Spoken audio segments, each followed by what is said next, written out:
I started playing Final Fantasy XII knowing only 2 bits of information. That the Gambit system allowed for customizing an automated active time battle that Final Fantasy was known for, and that the story, the setting, was essentially a one-to-one parallel with Star Wars. While this Gambit system led to a lot of satisfaction in terms of preparing strategies to react to various areas and challenges, it began to feel as though my involvement in any given fight amounted to moving the analog stick, keeping the camera in a good view, and occasionally choosing some magic option to see if it worked. As for the game's open world, side quests, and bounty hunting, I would say the game's design philosophy was centered around maintaining the player's lack of information. Frequently, the main story included no indication on the map as to which direction you should go, instead relying on a mix of describing names of locations, cardinal directions, and only the occasional X marks the spot. I found the bounty hunting to be the most enjoyable part of the game, as it required carefully reading the information given by the posted bill and the client for hints as to how to find a target. At no point will the game record any of those bits of information. You simply have to remember. The best bounties involved using active observation and gathered information, while the more annoying bounties required relying on repetition and luck to be in the right place at the right time.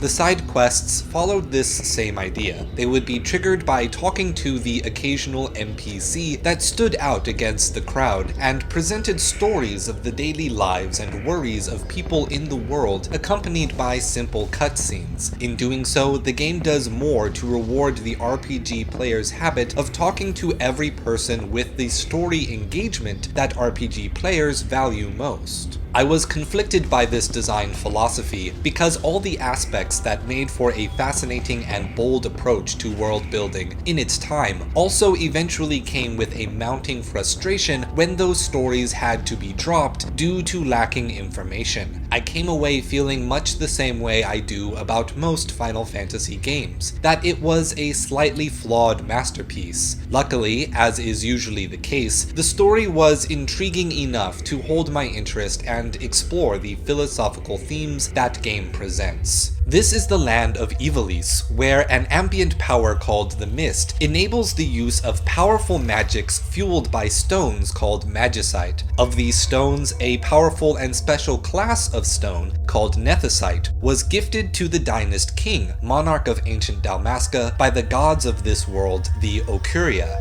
The Dynast King unified the countries of his time to usher in an era of peace. Modern Dalmasca, however, is a poor desert city whose king has been murdered by the invading Arcadian Empire. Under the guise of a peaceful summit, the Arcadian Empire killed the king, scapegoated the king's personal guard, and wrested colonial control of the city as a puppet state. What follows is a city that is inundated with the suffering caused by the fallout of war, rampant with orphaned children, constant harassment by bigoted elitist imperials, and a literal undercity of impoverished Dalmascans due to imperial gentrification. Many citizens are desperate, suspicious, and angry. They want revenge.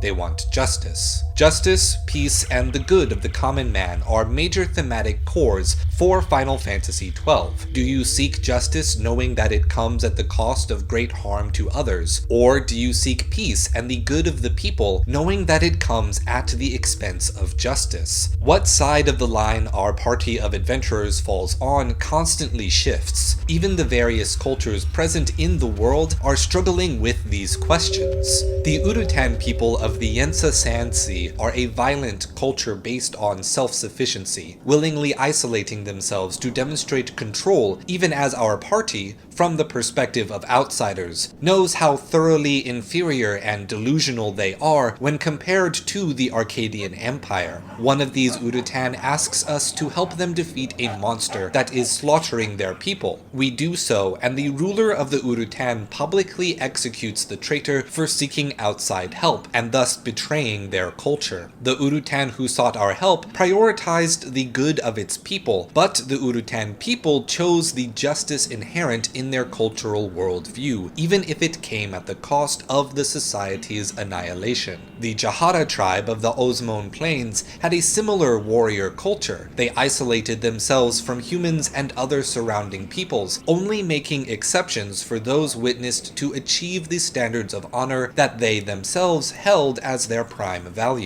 Once we pass the main quest, a few villagers became bounty clients. As we speak to them, they express both their reluctance to entrust their problems to the help of outsiders, but admit that they are unable to succeed on their own. Interestingly enough, both of these bounties are ghostly creatures, representative of the vengeful spirits of Jaharan warriors that died pursuing Jaharan cultural ideals. And the monsters themselves have resistance to physical damage, the only damage type a warrior culture like the Jaharans would have access to in this video game logic setting. The Jaharan people chose to swallow their pride and pursue the good rather than endure the hardships that their culture perceived as just and resulted in the vengeful spirits of their ancestors. Then there is the Eruit village, nestled in the bosom of the Feywood, home to the Viera, a race of sexy anime Wookiees who are hypersensitive to the mist. Through their sensitivity, they listen to the voice of the wood. Viera are expected to reject the outside world, staying within the Feywood for their entire centuries-long lives to improve that connection. Viera who leave are immediately ostracized for life. When we reach the Eruit village, our party is seeking ancient nephesite and the ability to wield it in hopes of proving Ash's status as Princess of Dalmasca. While the party sought a chance at a peaceful resolution with Larsa, youngest son of the Arcadian Emperor, Ash still entertained the idea of using the nephesite to take revenge on Larsa's elder brother Vane and destroying the Empire. The Viera chose not to get involved, regardless of the actions of the Empire, regardless of a human sense of justice. The Viera chose the good of their people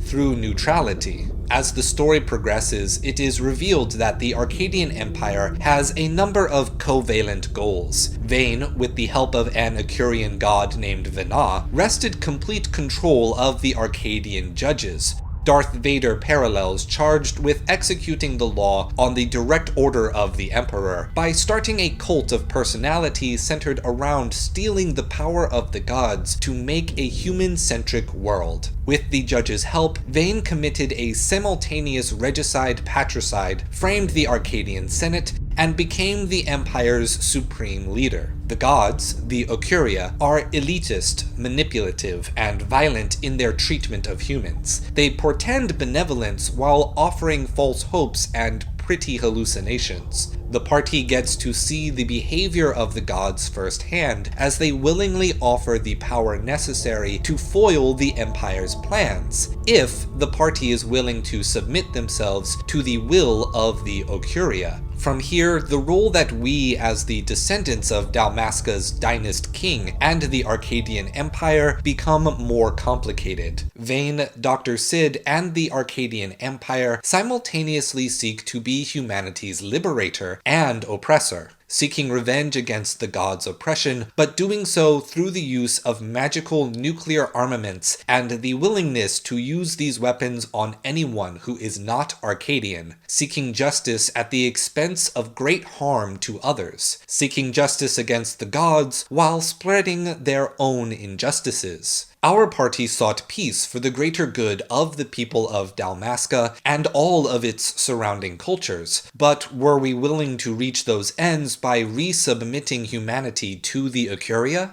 Worse yet, to claim nephesite as the dynast king had, and destroy all of the people of Arcadia as punishment for the actions of the royal family. To use the very same means to keep humanity oppressed under a different sort of ruler, but in exchange, we get our revenge, our justice. When push came to shove, we chose not to use the Nethicite, but instead destroy it and the Okuria's influence. The lack of choice here creates a detachment between the game and the player's ability to engage with its themes. Though I am not one to reject the idea that a linear story in a game cannot deliver on a philosophical message, but there was still the matter of Arcadia using the terrible power of the Nethicite for their conquest. To address the issue of Emperor Vane's final attack on Dalmasca, the party races in to fight him with neither the power of Nethicite nor the help of the Okuria. From here, the position of the party is stable, no longer up for debate. However, we get to see the final changes in Emperor Vane for his choice to fully embrace the power